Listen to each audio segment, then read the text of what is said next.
Une aventure qu'on n'oublie jamais, des doutes qu'on apprend à affronter et une vérité à révéler. C'est Mélissa Bérard qui vient nous raconter ses souvenirs et c'est tout de suite dans CQTJ.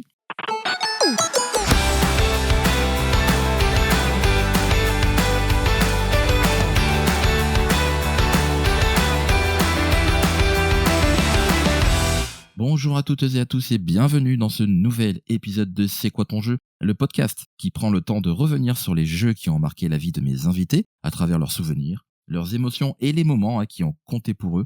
Nous sommes le mardi 26 mai et mine de rien, on commence déjà à se projeter doucement vers l'été. Mais il y a 2 semaines, on passait un cap symbolique avec ce podcast avec le 100e épisode. Si vous ne l'avez pas encore écouté, sachez qu'on y a abordé le jeu culte Final Fantasy VII. Et on a fait ça en compagnie de Mehdi El Kanafi, auteur de plusieurs livres sur la saga des Final Fantasy, édité chez Pix Love et aujourd'hui Third Edition. Mais aujourd'hui, on attaque ce 101e épisode, on repart vers une nouvelle étape, Road to 200, comme dirait l'autre.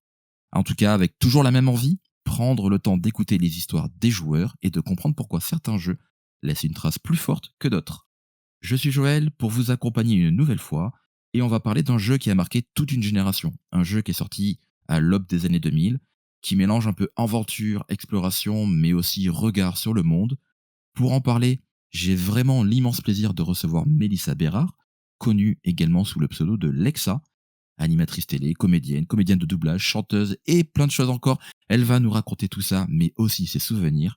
Alors sans plus attendre, comment vas-tu Lexa ? Eh bien, écoute, Joël, je vais très très bien. Merci beaucoup pour l'invitation. Je suis trop contente de venir partager mes souvenirs avec toi et puis avec les personnes qui vont écouter ce petit épisode de podcast. Ouais, c'est ça. Et puis j'aime bien en plus cette période de l'année. Là, tu sais, c'était vraiment à la fin du mois de mai. Le mois de juin, c'est déjà synonyme de pré-vacances. Donc Ah ouais, c'est ah vraiment ouais. détendax, quoi, tu vois. J'adore, il fait beau, on est sous le soleil, le printemps. Bon, les allergies, c'est pas trop ça, tu vois, mais, Ah ouais, non, ça, ouais.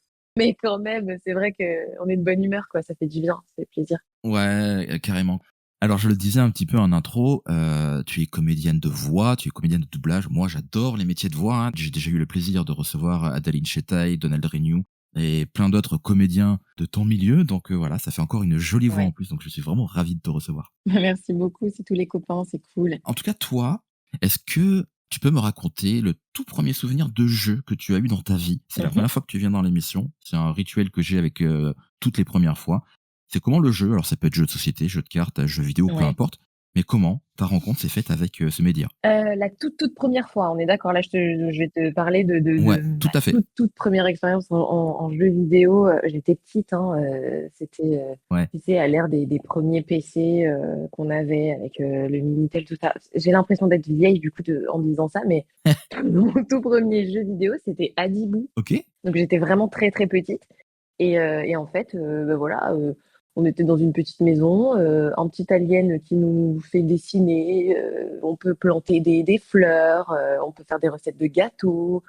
Donc ouais, vraiment, c'était ça. Je crois que c'était mon tout premier jeu vidéo, hein, sur PC. Ouais, bah, en plus, c'est ça. Et puis c'est un jeu pour enfants, Ouais. évidemment. Donc du coup, ça veut dire que tu as quand même vraiment baigné là-dedans très très tôt dans ta vie. Donc Ah mais totalement, c'est totalement. chouette, quoi. J'ai joué à pas mal de jeux vidéo quand j'étais petite. Après, c'est vrai Ouais. qu'en avançant dans l'âge, entre guillemets, j'étais pas, si tu veux, une férue de jeux vidéo Mmh. parce que, en fait, j'étais plus sur le PC, sur Bien Internet, sûr. tout ça, parce que c'était, tu vois, à l'aube d'Internet. Bah, bien sûr. Mais c'est vrai que ouais, Adibou, c'était le tout premier jeu vidéo auquel j'ai joué en étant petite, quoi. Après, il y en a eu d'autres, hein, bien évidemment, mais celui-là, c'était le tout premier. Et j'ai adoré. Il y avait des jeux Barbie, tu sais, Ouais, des jeux éducatifs aussi. Ma mère, elle mettait beaucoup, tu sais, avec les CD-ROM, donc hop, dans bien l'ordinateur. sûr. Donc j'apprenais les maths, le français. Enfin, c'était ouf en fait, hein. Ça s'appelait Gershwin même. D'accord, OK. Je me rappelle du nom. Ah oui, pour que tu te rappelles quand même, ça t'a marqué quand même un minimum. Mais c'est vrai que l'éducation à travers le biais du jeu, c'est Ouais. toujours une bonne approche, je trouve, parce que tu as le côté ludique et tu as le côté pratique. Mais totalement. Et puis tu as envie de rejouer, tu vois. Tu te Ouais, dis, oh, non, mais j'ai trop envie de jouer à ça, j'ai trop envie de continuer la quête, parce que bien évidemment, tu avais toujours bah, une quête en plus quand tu avais réussi un exercice ou quelque chose. Et moi, je trouve que c'est vraiment important aussi, ouais. tu vois, pour le développement des enfants, en tout cas à l'époque, tu vois, tu disais que c'est cool, un jeu vidéo peut t'instruire, quoi. Tout à fait. Là, je suis totalement d'accord avec ça. Merci pour ce mini retour en arrière. Aujourd'hui, tu as accepté mon invitation pour parler d'un jeu qui te tient à cœur, qui est Beyond Good and Evil, donc Yes, créé par Michel Ancel et la team Ubisoft ouais, Montpellier, sorti en fin d'année 2003. 2003, ouais. Je te laisse un petit peu nous présenter le concept du jeu, parce que c'est vrai que c'est un jeu qui a pas si bien marché que ça commercialement parlant, mais bizarrement, il est resté culte pour beaucoup de personnes et aujourd'hui fait partie de ces jeux vraiment ultra quali d'une époque révolue, hein, ça c'est évident. Mais oui. Donc voilà, je te laisse nous présenter le jeu, le concept, et puis après on va dévier un petit peu sur tes souvenirs, pourquoi c'est ce jeu-là qui te marque peut-être plus que d'autres, etc. Alors, Beyond Good and Evil, c'est l'histoire en fait d'une jeune photographe qui s'appelle Jade. Et en fait, on la rencontre dès l'ouverture du Ouais, jeu en train de faire du yoga. Elle se repose tranquille, elle fait son yoga, tout va bien. Puis boum, d'un coup, on a une attaque qui arrive. Et en fait, elle va enquêter sur les attaques mystères en fait qui se passent sur sa planète. Et la planète, elle s'appelle. Alors, c'est tout un univers ouais, un peu bizarre mais que j'ai adoré, qui s'appelle Système 4. Et elle vit sur la planète Illis. Donc, c'est une planète, voilà, qui est extraordinaire. Il y a une faune et une flore un peu bizarres, ouais, des zones pareilles, un petit peu bizarres, des grottes cachées. Enfin, il y a énormément de choses. Et quand en fait elle se fait attaquer oui, donc par des extraterrestres, je ouais, crois que c'était oui c'est ça, ça. ouais. Mais en fait, elle veut enquêter. Après, ce qu'on apprend, c'est qu'en fait, elle a été adoptée. Elle vit sur une île avec des enfants qui ont pareil été recueillis avec son oncle, qu'elle appelle son oncle Page, Ouais. qui est un cochon. Ouais, c'est ça, c'est C'est, un humanoïde avec une tête de cochon, quoi. ouais, c'est ça, c'est ça. Donc c'est dingue. Donc elle sait se battre, elle a un daijo, elle a un appareil photo et puis hop, elle part à l'aventure pour dire c'est bizarre ce qui se passe, pourquoi on se fait attaquer? Normalement on a un bouclier, c'est pas possible. Et en fait, il y a toute une aventure qui va se créer pour comprendre que finalement tout ça c'est une manipulation du gouvernement. Enfin moi je l'ai trouvé extraordinaire ce jeu et j'ai pas compris pourquoi ça a pas marché. Ouais, c'est ça, c'est peut-être alors, ce que je veux dire va peut-être en froisser certains, hein, mais peut-être que le jeu est sorti à une époque où ce genre de narration n'était peut-être pas encore assez mûr, tu vois? Ouais, la thématique peut-être, Ouais, c'est ça, le public était peut-être pas encore suffisamment prêt à accepter. Peut-être que tu as les joueurs de RPG qui, eux, ont l'habitude d'avoir des narrations vraiment extrêmement poussées avec des histoires complexes. Eux étaient peut-être prêts, mais le jeu se veut beaucoup plus grand public que ça. mmh. Et bah, peut-être que le grand public, à l'époque, n'a pas voulu essayer de lire entre les lignes de ce que pouvait apporter le jeu, je pense. Ouais, alors après je sais pas trop, mais tu vois, pour moi en 2003, je trouvais que c'était un jeu, ultra intéressant. Ah oui, mais complètement. Autant, tu vois, dans la narration que dans les thématiques qui sont abordées, les sujets. Enfin, c'est un jeu d'action-aventure. Après, effectivement, peut-être que pour 2003, c'est trop novateur, en fait. C'est c'est trop poussé. Et c'est peut-être un peu dark aussi, Ouais, parce que mine de rien, t'as ce côté un peu sombre. C'est sur PS2 à l'époque. Je sais pas, peut-être que les graphismes m'attirent pas. ouais, il y a de Je sais ça. pas. Puis il y a aussi, je pense, Michel Ouais. Ancel, donc qui est le créateur du jeu.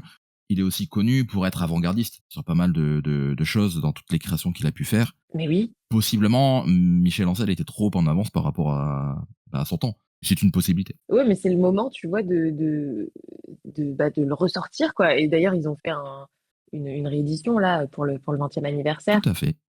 que je l'ai racheté d'ailleurs, hein, parce que moi, tu sais, je voulais rejouer à ce jeu Ouais. il y a peut-être 2 3 ans. Et je suis allée dans une boutique de gaming et j'ai dit au mec, vous avez une PS2 et ce jeu, s'il vous plaît, parce que je veux absolument y rejouer. Ouais. Donc, j'ai racheté une PS2, Ah ouais, j'ai racheté le jeu. canon. Ouais, ouais, non, mais complètement ouf. Et je me suis remise donc à jouer, mais je me suis dit, oh là là, c'est tellement pixelisé, c'est Ouais. horrible.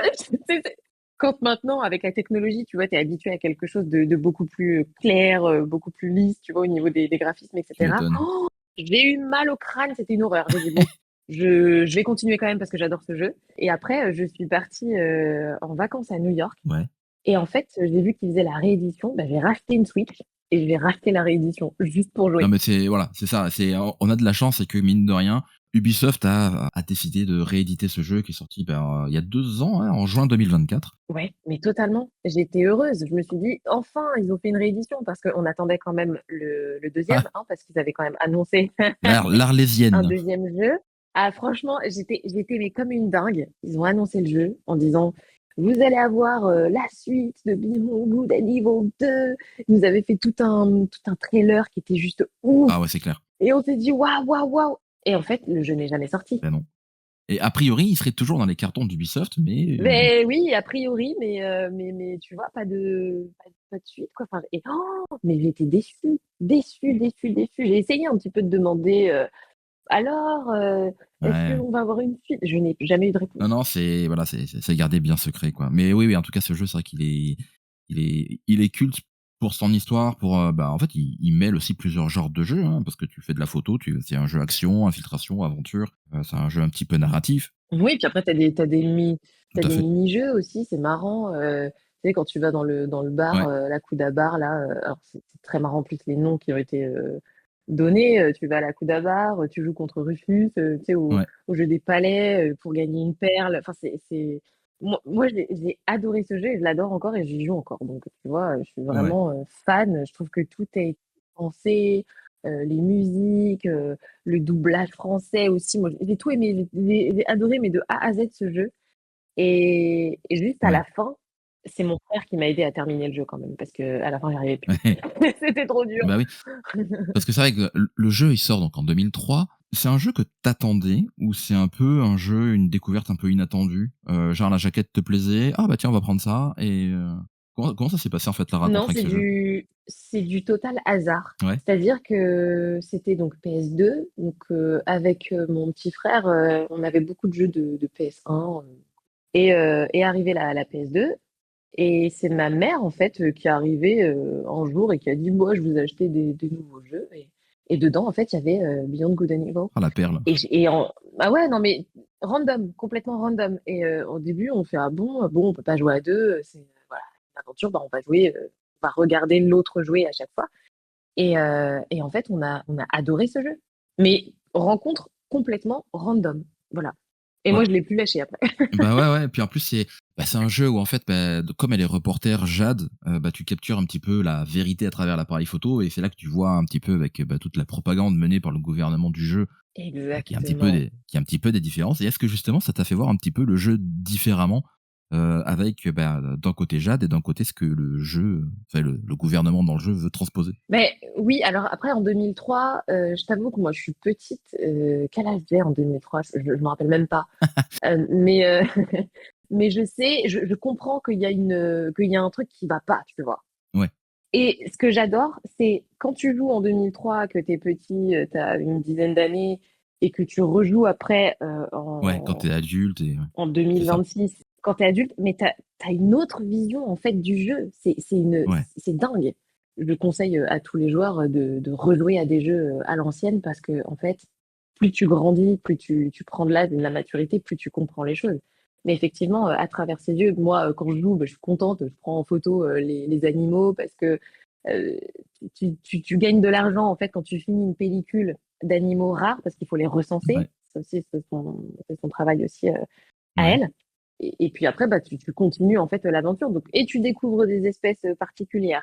Et en plus, après, tu comprends que le gouvernement, il trempe dans des choses pas très nettes. ouais, Et finalement, ça fait un peu un parallèle avec j'ai envie de dire la réalité, oui et non, parce que c'est toujours un peu délicat, ces histoires de gouvernement qui ne ouais, dit pas la vérité, qui cache des choses, mais en fait, elle se rend compte qu'elle est dans une grande mascarade. Et finalement, elle essaye de réveiller un petit peu les consciences ouais, avec aussi le réseau qu'elle infiltre. Et moi, j'ai adoré. En fait, la vision que tu as et du personnage et ouais. de toi-même, ça change complètement tout. Ça, c'est vrai. Peut-être même plus encore toi, parce que quand tu avais une dizaine d'années, peut-être pas, mais aujourd'hui, donner des voix, ça fait un peu partie de ton métier. Oui. Est-ce que justement ce métier influence un petit peu ta manière de t'attacher à un personnage et à Jade en l'occurrence? Ah, mais moi, j'adorais ce personnage. Déjà, Ouais, sa voix, c'était Emma Decaune, je crois. Ouais, C'était elle qui faisait Jade. J'adore. Il y a des répliques, tu vois, que je connais par cœur, tu vois. excellent. Quand je rejouais au jeu, tu vois, j'étais là, je refaisais les répliques, mais c'était tellement marrant parce que, en fait, c'est que j'ai grandi avec, quoi, tu vois. C'est comme Ouais. un dessin animé que j'ai adoré, où je connais pareil les répliques par cœur. Bah, le jeu, c'est la même chose. Les musiques, pareil, tu vois, je m'étais mis la playlist sur mon compte d'écoute, Oui. tu vois, parce que je me suis dit, je vais me replonger dans le truc, là, la petite Non, non, musique. mais complètement, je suis d'accord. Tout participe au côté immersif du jeu. Alors, en plus, la musique, c'est quelque chose qui compte énormément pour moi. Si en plus, du coup, tu arrives à te Oui, adhérer au personnage que le jeu choisit comme héroïne, c'est d'autant plus agréable à suivre. mais tellement. Et puis elle est attachante, hein, Jade, tu vois. Elle a un côté, en fait, elle a tellement soif de comprendre ce qui se passe Ouais, et de sauver aussi son oncle, hein, par la même occasion, parce qu'il se fait enlever à un moment dans le jeu. oui. J'espère que plein de gens vont jouer à ce jeu. En fait. J'ai pas envie de tout spoiler, mais j'espère que les gens en fait vont redécouvrir le jeu grâce à la réédition, parce que tu vois, c'est là au niveau des graphismes, mais c'est génial ce qu'ils ont fait. On voit beaucoup plus de détails et tu vois, je me disais oh Ouais, là ouais. là, mais en fait, ce Domze là, en fait. Sur PS2, il était pixelisé comme jamais, et là, sur la Switch, il est net, et tu dis, ah ouais, en fait, c'est super. Mais de toute façon, je pense que ouais, pour les visuels de l'émission, je mettrai les images du remake, enfin du remaster qui a été fait. Ah ouais, ouais, ouais. Si t'as l'occasion de le faire, mais oui, parce qu'il faut absolument que les gens voient ça, quoi. Absolument. Et après, ne t'inquiète pas pour le spoil, mine de rien, c'est un jeu, il a 23 ans, donc Oui, c'est vrai. on peut un peu spoiler. Au bout Malgré d'un tout, moment, il y tu a vois, prescription, tu vois. tu te dis pas non plus, enfin, Non, mais il y a pas de gros détails, bah, que son oncle se fasse enlever, bon, ok, mais c'est un point du jeu. Tant que, à la rigueur, ne dis pas comment ça se termine, mais c'est tout. c'est ça, je ne dis absolument rien, mais c'est vrai que voilà, faut aller le chercher, donc ça va amener encore plus d'aventures. Moi, je sais que ce jeu, tu vois, il m'a influencé, par exemple, sur un truc tout bête. Ouais, À un moment, elle infiltre le réseau de résistance contre les DOMS parce que, voilà, elle se rend compte qu'il y ouais. a une manipulation, une machination du gouvernement. Et donc, elle infiltre un réseau et son nom de code, c'est Shawnee. Ah bah oui. Moi, j'utilise Shawnee tout le temps. Mon nom de code, c'est Ouais, oui. Shawnee. Mais parce que, en fait, ce jeu, il m'a tellement marqué que, bah, voilà. Donc, des fois, je mets ce pseudo-là sur, je sais pas, des forums ou alors juste pour dire, bah, tu mets quoi comme nom? Bah, Shawnee. Ouais, mais c'est bien. On a tous une histoire, et c'est un peu l'essence de ce podcast, à raconter. Donc non, non, enfin, je peux comprendre que le jeu a eu un impact. Et j'allais te poser la question, mais pourquoi ce jeu plus qu'un autre? Parce que l'héroïne, parce que l'univers, parce que la musique et tout ça. Bah, c'est ça, il y a plein de choses en fait. C'est que surtout quand tu commences le jeu, tu sais pas vraiment où ça va. Oui, Tu vois, je veux dire, elle commence à faire du yoga, t'as la petite musique toute simple. Boum, elle se fait attaquer. Après, tu sais pas d'où elle sort son daijo. Boum, elle commence à se battre et tu dis, ok, d'accord, donc elle sait se battre. Oh, c'est génial, c'est super. Boum, l'attaque, elle est terminée puisque t'as réussi à sauver les enfants. ouais, Et puis, tu te dis, ok, c'est qui cette fille avec un rouge à lèvres vert, ouais. qui a un bandeau, qui sait se battre? C'est dingue, j'ai envie de savoir. Pourquoi il y a un cochon qui parle? C'est vrai. T'as envie, en fait, d'être dans le jeu tout de suite, de comprendre les choses. Et moi, je sais que j'ai un côté très curieux. Donc, forcément, ce jeu m'a attiré directement parce que je me suis dit, Ouais. ok, mais j'ai envie d'aller plus loin, j'ai envie de savoir, mais qu'est-ce qui se passe? Et là, en fait, on va dans une grotte et après, donc, dans la grotte, il y a Monsieur de Castellac qui nous dit qu'on doit aller chercher une espèce rare. Et puis, en fait, au final, on se rend compte que c'est un DOMS et puis il faut encore se battre. Et puis, il y a des bestioles et on peut mourir. T'imagines? Ouais. Mais c'est ça, puis après tu développes des gadgets, après tu es engagé en tant que reporter photo, voilà, pour recenser les animaux, pour recenser les perles. Donc il y a quand même énormément de choses à faire dans ce jeu, et je trouve il n'a pas eu le Ouais. succès qu'il mérite. Vraiment, Bah, c'est pour ça que j'aurais été curieux de savoir je l'ai si sous-coté. bah, avec le 2 qui est censé un jour sortir, le public aujourd'hui, je pense qu'il est peut-être un peu plus prêt à ça. Donc voilà, j'aimerais bien qu'un jour il sorte pour justement Ouais. voir si le jeu finit par arriver à avoir le respect qui lui est dû. Ben, j'espère aussi, parce qu'en plus, il parlait de monde ouvert, tu vois, de pouvoir jouer en réseau aussi, donc ça aurait été génial. Ouais. Est-ce que ça aurait plu ou pas? Moi, je sais que j'avais une petite réticence quand même au niveau du 2, donc même si je l'attendais, Mais de comment ça avait été présenté, je me disais, ok, qu'est-ce qui s'est passé? Parce que on voyait que Jade, elle Ouais. avait complètement changé. Bon, après ça, c'est par rapport à la fin du 1, donc je sais pas, mais en fait, je suis tellement curieuse que j'aimerais qu'un jour ça sorte. Donc, Ouais. bah écoute, hein, si ça sort dans Et ça, 10 ans encore, j'attendrai, hein. Je suis toujours à l'affût, tu vois, de me dire, cool, il y a peut-être quelque chose en plus. ouais, c'est ça. Puis, Mais bon, après, encore une fois, est-ce que le jeu s'est voulu trop ambitieux? Est-ce que après, avec les soucis de Ubisoft aussi, ça a peut-être décéléré pour passer sur certaines autres priorités? si déjà, de base, il n'avait pas très bien marché, je pense que peut-être ils se sont dit, on va pas Ça. miser dessus plus que ça. Mais c'est dommage parce que je suis sûre qu'il y a plein de fans comme moi qui attendent encore. Ouais, non, ça c'est évident, mais bon, comme on dit, espérons un jour, hein, on saura, Bien et on sûr. n'est pas à l'abri là que ils nous fassent une annonce, bah, peut-être cet été, hein, J'attends on depuis, sait bah, pas. depuis 15 ans. C'est quand qu'ils Je crois que la bande-annonce, elle était sortie en 2015, non? Ouais, je crois qu'elle est sortie en même Euh, temps que la bande-annonce de FF7 Remake. Ouais, c'était un truc comme ça. Il y a une année à l'E3 à Los Angeles, ils avaient fait, genre Sony avait fait des giga méga annonces. Mais oui. Mais ouais, donc ça, comme tu dis, ça date, ça a déjà plus de 10 ans, donc. Mais par rapport à ton métier aujourd'hui, de comédienne de voix, il t'est arrivé de faire des voix de jeux vidéo, Assassin's Creed Shadow, ou même des plus petits jeux comme sur mobile, là, Marvel Snap, où tu fais, Moon Girl. Moon Girl, voilà, c'est ça. Mhm. Quand tu es derrière le micro et que tu dois donner vie à ce personnage, est-ce que parfois tu repenses à Beyond Good and Evil et comment était Jade? Bah, déjà, quand j'ai su que je faisais un jeu Ubisoft, puisque Ouais, Assassin's Creed Shadows by Ubisoft, bah, ouais. j'étais trop contente parce que je me suis dit, Ouais, c'est quand clair. j'étais petite, que j'aimais trop, c'était Beyond Good and Evil. Et je suis trop contente de pouvoir travailler pour ce studio parce que voilà, ce jeu, il m'a marqué. Enfin, j'étais vraiment déjà heureuse de pouvoir prêter ma voix à Naoé. Ouais. Et je vais pas dire que ça m'a influencé le jeu ou la manière en fait de faire, puisque chaque personnage est complètement différent Oui, voilà. par rapport à, tu vois, aux indications du directeur artistique et puis de la fiche personnage, tout simplement. Ouais. Tu vois, Jade, elle est quand même assez calme, aventurière, elle est posée, euh, elle essaye de comprendre. Emma Decaunes, elle lui donne un côté très élégant Ouais, c'est oui. et en même temps un côté aventurière, tu vois. Enfin, pour moi, elle a été castée, mais parfaitement. Ouais, Contrairement à Naoé, qui a il faut qu'elle se venge, tu vois, elle a un côté un peu vengeresse, bien sûr. mais, euh, mais toujours shinobi, toujours, tu vois, dans la retenue, dans le détail, dans quelque chose de très furtif. Oui. Je vais pas dire que je me suis inspirée de Beyond, enfin de Jade en tout cas, pour ça, pas du tout, mais plutôt de ce qu'on me donnait comme indication sur le personnage de Naoé. Oui. La seule chose qui se passe quand on double du jeu vidéo, c'est qu'on n'a pas d'image. Ouais. Donc, j'avais une fiche personnage, donc le visuel de Naoé. Ouais. Donc, je voyais à quoi elle ressemblait. On a pu enregistrer quelques cinématiques donc, avec les images, du coup. Ouais.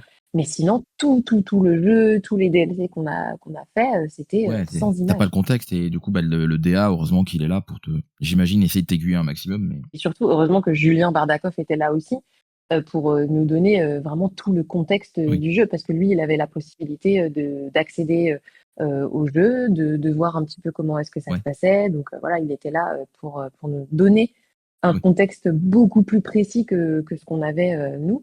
Et c'était génial, quoi. On se disait, ah d'accord, donc en fait là, il se passe ça, ok. Donc là, il nous disait, là, c'est un embranchement où, voilà, Oui. Naoé, elle va faire ça, parce que là, elle revient de là. Ah oui, d'accord, ok, super, très bien. Et du coup, on se mettait dans l'action, tu vois. Ouais, et puis, mais ça doit être dur quand même de prêter, on va dire, une attitude juste sur du on dit et pas sur ce que tu vois. Beaucoup de respect à toi et tes confrères et consoeurs. Merci, non, mais c'est vrai que c'est cool. Après, on a quand même la version originale, tu vois, qui nous aide un petit peu aussi dans le Oui. contexte, parce qu'on entend quand même la voix Oui. de l'actrice avant, et ensuite, nous, on reproduit ce qu'on entend en français. Bien sûr. Mais effectivement, en fait, c'est une autre approche, tu vois. Quand tu fais du doublage, bah, tu vois l'image.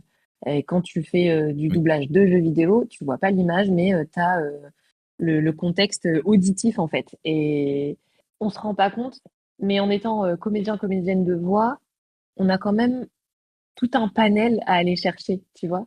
Parfois, bah, au niveau des Oui. sens. t'as pas la vue, mais t'as l'ouïe. T'as pas l'ouïe, mais t'as la vue. Enfin, tu vois, Oui, c'est vrai. c'est trop bien.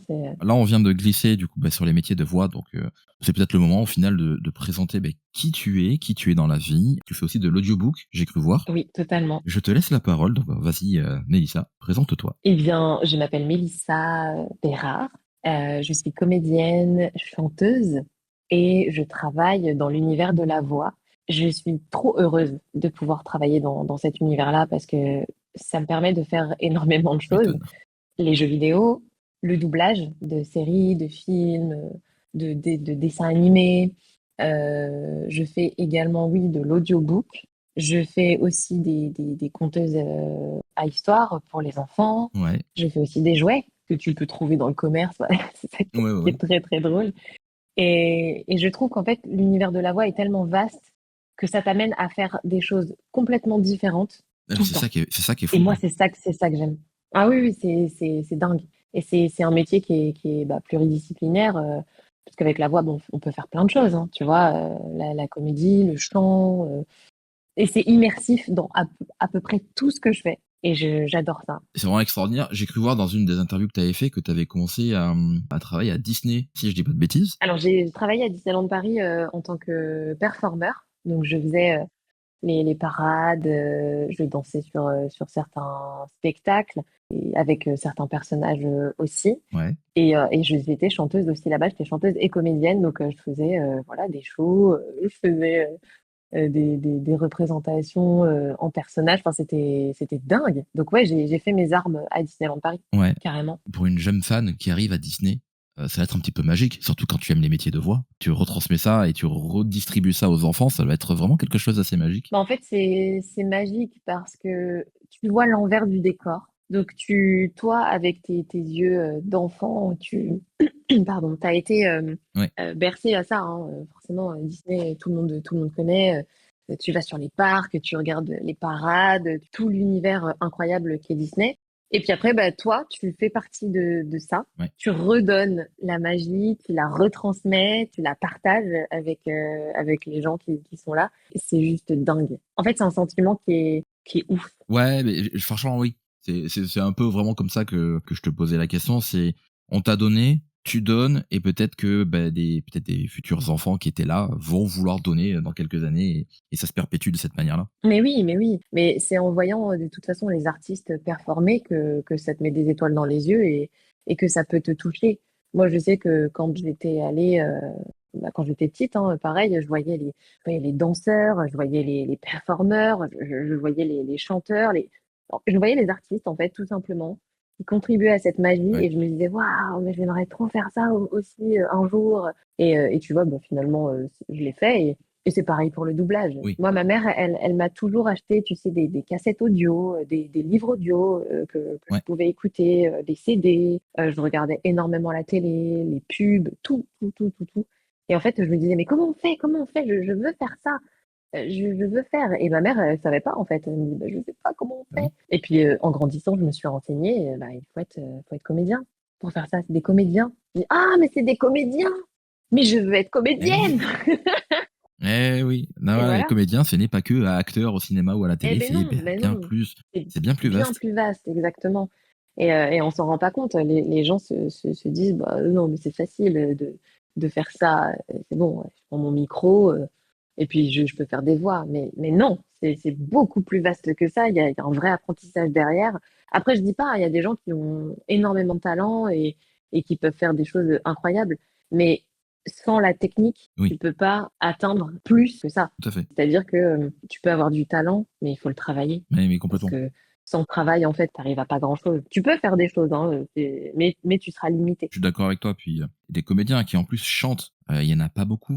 J'ai eu le plaisir de recevoir dans ce podcast Marie-Alexandre, qui est une jeune comédienne Oui, je voilà. l'adore. Voilà. Et puis elle chante aussi et elle a une voix qui est juste fabuleuse. Et aujourd'hui, c'est devenu un peu une amie, tu vois. De temps Magnifique. en temps, on se prend des nouvelles et tout.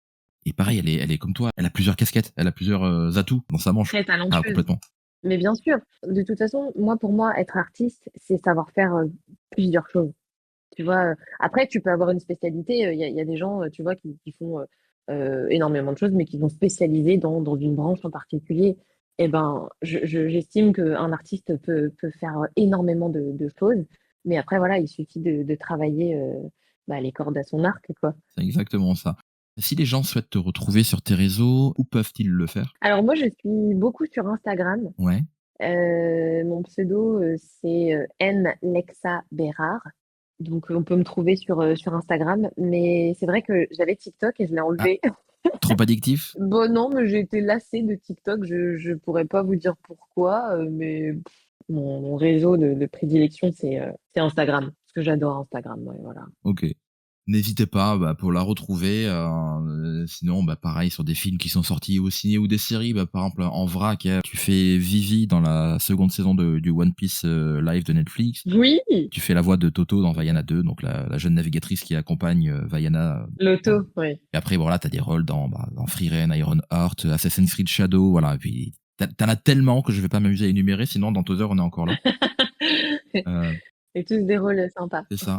Mais en tout cas, tes infos, tes réseaux, je les mettrai dans les notes d'émission de ce podcast, tout comme les miens, d'ailleurs, sur cqtj.fr, tout simplement, sur Instagram également, cqtj podcast, ou alors, vous pouvez venir sur ce Discord, aller sur Blue Sky, TikTok, parce que du coup, je mets également des choses sur TikTok, voire même YouTube, tu vois, ce podcast sera également disponible au format vidéo YouTube, où j'agrémenterai un petit peu la vidéo de visuel de Beyond Good and Evil. Je suis aussi sur YouTube d'ailleurs, Tout à fait. parce que j'avais créé un podcast de Noël, donc pareil, c'est le même, Mlexa Bera. le même pseudo, pardon. Pareil, je le mettrai parce que du coup, ce podcast est assez sympa. Comme je te l'ai dit, moi j'adore les métiers de voix, donc quand je vois que tu reçois, que tu as eu reçu des gens comme Brigitte Lecordier par exemple, Eh moi oui. ça me met des étoiles dans les yeux, tu vois, donc Oui, c'est ma génial. Brigitte, je l'aime trop. Tu m'étonnes. J'étais trop contente qu'elle accepte. Il y a Emmanuel Curtil aussi, Ouais, il y a Paolo Domingo. Enfin, il y a vraiment des voix emblématiques de notre enfance. Donc ouais, c'était important pour moi de le faire. tu m'étonnes et bravo parce qu'en plus l'émission est super cool. Ah merci, ça fait plaisir. Mais tu vois, c'est tout autre. D'ailleurs, je t'encourage vraiment, je sais que les journées ne font que 24 heures, mais je t'encourage vraiment à continuer cet exercice-là parce que je trouve ça génial. Oui, bah oui, mais c'est vrai. Après, c'est sûr que c'est beaucoup de temps, beaucoup d'investissement. Ouais, Il faut le trouver. Et en fait, il faut juste que je me trouve une assistante, hein. ouais, mais Voilà, grave, c'est mais tout. ça, mais c'est vrai, hein. Mais parce qu'il faut savoir déléguer, hein, parfois. Oh là là, tout le travail qu'il y Ah a mais derrière, mais les gens en fait se rendent pas compte que tu vois, même toi, pour préparer un podcast, c'est long, c'est beaucoup ouais, d'heures de montage, de la préparation en amont, de la préparation après. Enfin, c'est dingue, c'est ouais, non, dingue. c'est vrai, c'est absolument. Donc c'est vrai que, mais tant qu'on le fait avec passion et qu'on aime ce qu'on fait, tout va bien. Absolument. Toujours est-il, si vous, vous appréciez ce contenu, vous aimez ce podcast, n'hésitez pas à venir, laisser un commentaire sur vos plateformes de podcast ou un petit like et un commentaire sur YouTube ou tout simplement à parler au plus grand nombre autour de vous. Ce sera toujours bon pour ce podcast. Je suis en perpétuelle recherche de nouveaux et nouvelles invités, donc il y a énormément de jeux existants, hein. Si on prend les jeux vidéo, les jeux de société, les jeux de rôle, les jeux à plateau, les escape games et tout ça, je pense qu'on peut faire des tas et des tas d'émissions. Mhm. Et si on peut récupérer un petit peu les souvenirs et moments marquants de chacun des invités, chacun des intervenants, ça peut être très très cool. Totalement. C'est important de soutenir. Merci beaucoup. Merci énormément Alexa de t'être prêté au jeu. Est-ce que tu as un petit mot pour terminer? Ben écoutez, je vous remercie de m'avoir écouté. Merci à toi, Joël, pour l'invitation. Avec plaisir. Et puis voilà, je vous souhaite à tous d'être heureux, de jouer aux jeux vidéo parce que ça fait du bien, Oui, et de croire en vos rêves et ce que vous avez envie de faire. C'est important. c'est beau, c'est beau. Je prends totalement parce que c'est vrai. Ben oui. En tout cas, voilà, écoute, je te souhaite une très très bonne fin de journée, puis je te dis à très très vite. Merci beaucoup à toi aussi. À vite. Et quant à nous, on se donne rendez-vous dans 2 semaines, hein, vers le milieu du mois de juin, pour parler d'un nouveau jeu avec un nouvel invité. Alors d'ici là, portez-vous bien, jouez bien, et n'oubliez pas, hein, qu'on a tous un jeu qui nous a marqué. Et vous, c'était lequel?